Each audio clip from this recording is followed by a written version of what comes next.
Olá, pessoal, eu sou a professora Isa e hoje a gente já viu, né? A gente já se adaptou ao que é uma onda e agora a gente vai falar sobre as propriedades de uma onda.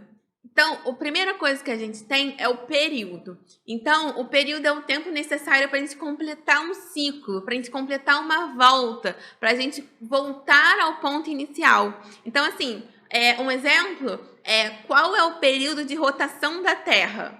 24 horas, porque ele demora 24, a Terra vai demorar 24 horas para o Sol bater exatamente no mesmo lugar. Então você está voltando para a mesma condição inicial. Então o período é isso, é o quanto de tempo que a gente demora para completar um ciclo. Então o período de translação da Terra é 365 dias em volta do Sol. É o tempo que a Terra vai voltar de novo para o mesmo lugar. Então, nesse caso, uma onda é o tempo que ela vai demorar para subir e descer, né? Aquele formatinho da onda. Então, a gente tem que o período, ele vai ser, né? Imagina que você tem um tempo total lá, sei lá, 20 segundos. Nesses 20 segundos, a onda deu 5 oscilações. Então, eu consigo encontrar qual é o período que aquela onda tem. Então, eu pego o tempo total e vejo quanto de oscilações eu tive naquele tempo total. É o nosso período. E o período, né, no sistema internacional, ele é dado por segundo. Já a frequência, ela é meio que o inverso. É o quanto de vibrações eu vou ter em um determinado segundo.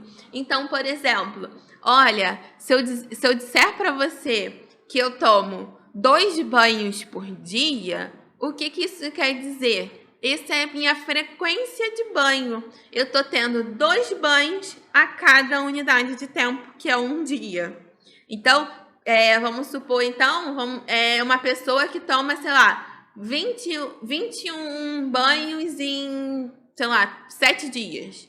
Então, ele tomou o quê? 3 banhos por dia. Ou ele tomou 21 banhos em uma semana. Então, eu preciso que a parte de baixo seja expressa em tempos. Em tempo. Então, é uma oscilação por tempo. Ou quantas oscilações forem por tempo.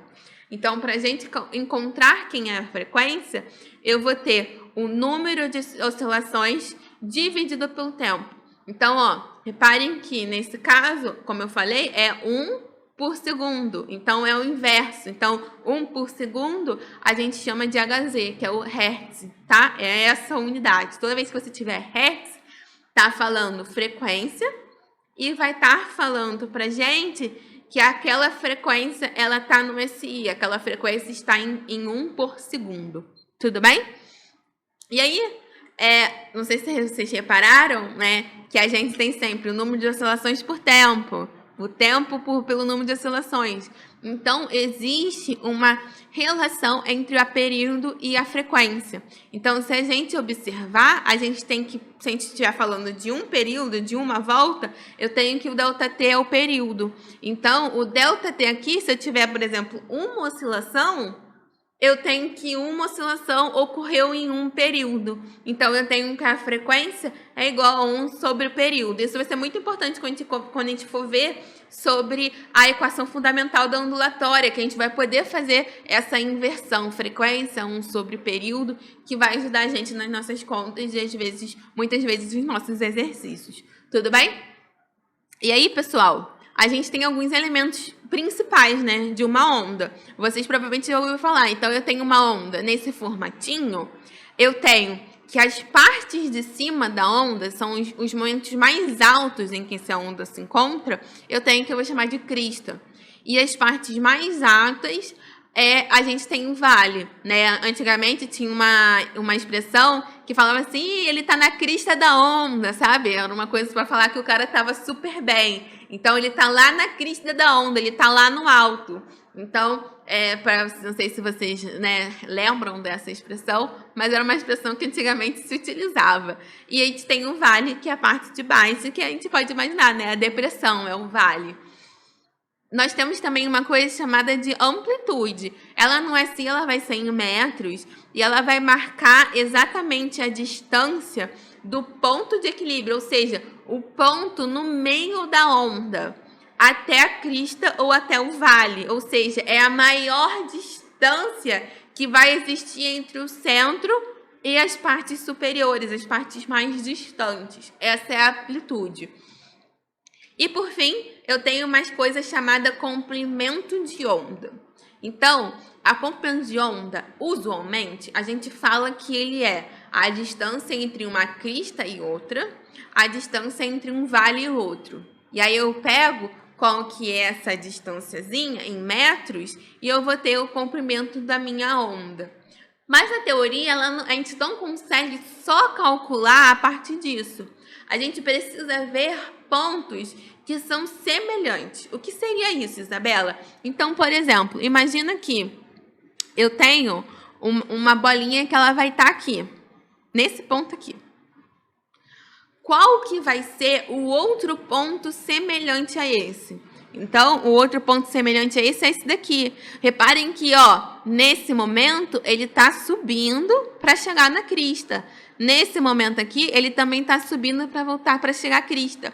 Então, a partir desse ponto, essa onda ela vai voltar a se repetir. Então, ela é o nosso ponto semelhante. Então, esses pontos, isso daqui também vai corresponder a um comprimento de onda.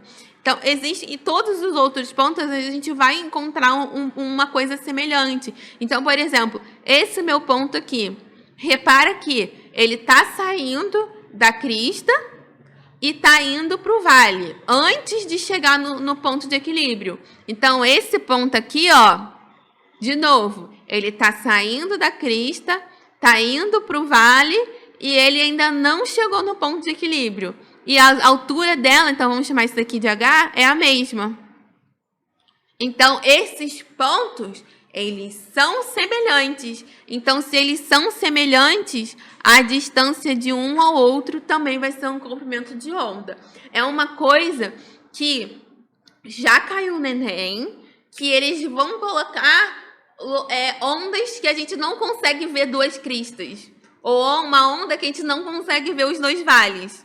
Então, a gente vai ter esse meio do caminho. Então, por exemplo, olha, se eu tiver um recorte dessa onda, então, uma coisa onde eu vou ter esse recorte aqui, ó, digamos assim, repara que nesse meu recorte só tem um vale e uma crista. Então, eu não vou conseguir... Imagina, a gente olha na prova, ai meu Deus do céu, eu não consigo calcular quem é o comprimento de onda, porque eu não tenho duas cristas, eu não tenho dois vales. Não, é só a gente parar e encontrar quem é o ponto semelhante que está nesse recorte. Então, ali eu tenho aqui, eu tenho vários pontos, né? Então, por exemplo, eu posso ter um ponto daqui aqui, eu posso ter esses dois vermelhos que eu fiz antes, tá? Então, o comprimento de onda são a distância entre os pontos semelhantes, tá? E eu preciso chamar a atenção de vocês para os gráficos. É uma coisa que as pessoas estão errando muito em questões, tá? Então, preste muita atenção e lembre-se de observar isso.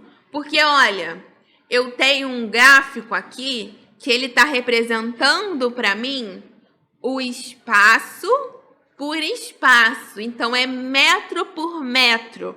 Nesse caso, eu tiro o comprimento de onda, porque ele é dado em metros. E o meu gráfico em X, né, o meu gráfico horizontal, o meu eixo horizontal, ele está em metros. Então, nesse gráfico, eu vou encontrar o comprimento de onda.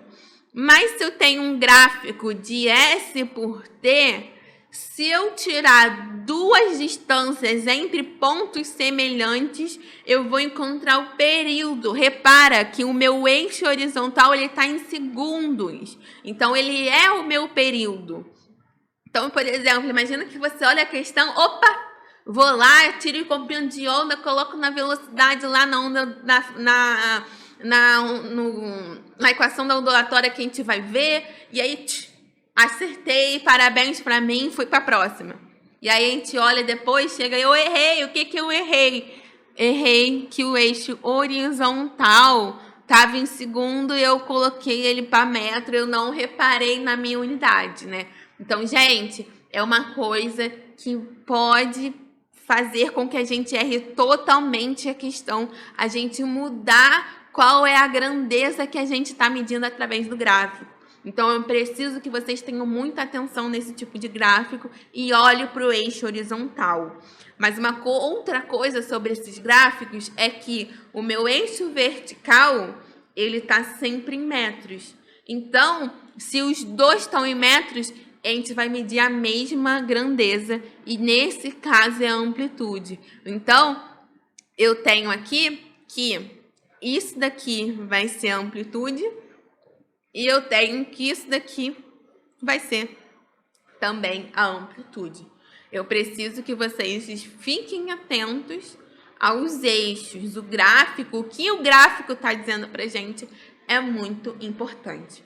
Tudo bem, pessoal? Então, a nossa aula de hoje fica por aqui e eu deixo para vocês a frase de Albert Einstein que falou para a gente: aprenda com o ontem, viva o hoje, tenha esperança para o amanhã. Muito obrigada, bons estudos e até a próxima aula.